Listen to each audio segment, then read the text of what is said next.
This is a sports catastrophe production.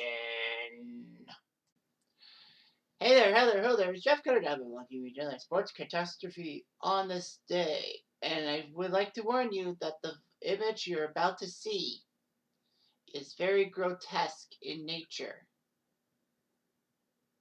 So, if you don't have the stomach for it, I turn away. It's not as gory as you think it is, but there's blood. So, be warned. Well, anyhow, this is the result of a famous event happening on this day, December 6th, 1956.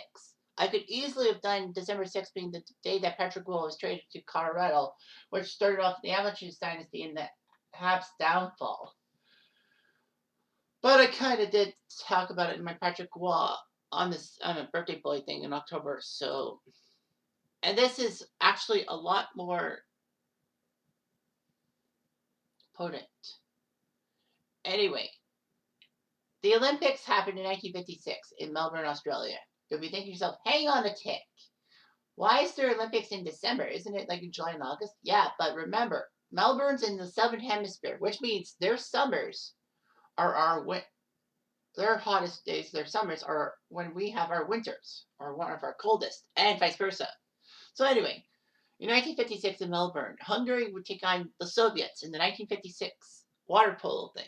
A lot of people think, oh, water polo's pathetic and all that. Tell that to every Eastern European from like Hungary, Serbia, Italy, Greece, and Russia even. Tell that to their faces and see what the results are.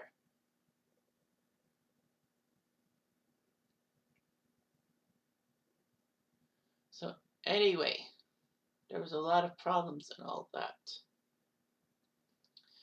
Now, Hungary and Russia, or the Soviet Union, if you will, were fighting each other tooth and nail. They were water polo rivals. However, the worst part was that real life events would take precedence. Weeks before the 1956 water polo thing,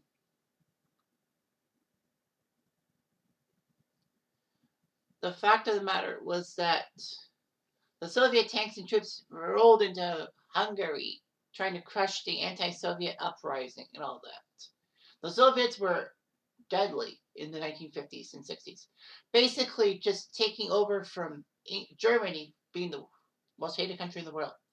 Hundreds of Hungarians were killed, thousands were arrested. The height of the crackdown, the water polo team was cut off from the news at a training camp. And they found out about the violence when they got into Australia. All that.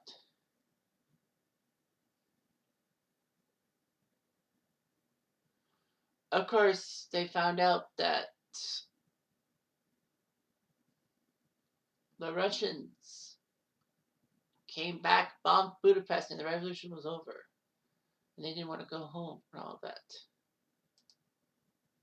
Hungary looked good, but in the semifinals, they would take on Russia, and it was huge. The Hungarians said the game plan was to verbally agitating the Russians and trying to agitate them so much that Russia loses the plot, if you will. The Hungarians were actually educated in the Soviet system, so they knew the Russian language and all that.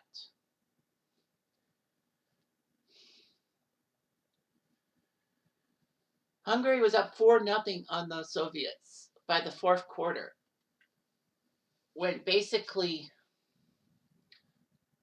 it was supposed to, be the end of it. However, a Russian player by the name of Valentin Prokopov hits Zador in the eye, getting blood and all that. The blood was pouring down. The crowd was upset when they saw blood in the water. Literally. And spectators with Hungarian officials jumped the barrier and went towards the Russian team. The Australian police escorted them from the swimming pool and all that.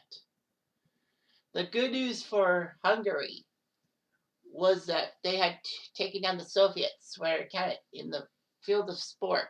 The better news was that Hungary actually won the championship over Yugoslavia.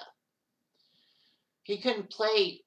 The Aaron Zador, the star player, couldn't play because of his injury, but he rejoined his teammates for the medal ceremony and got the gold and all that.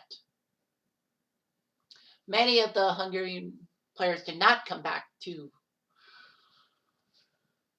their homeland because of the Russian uprising.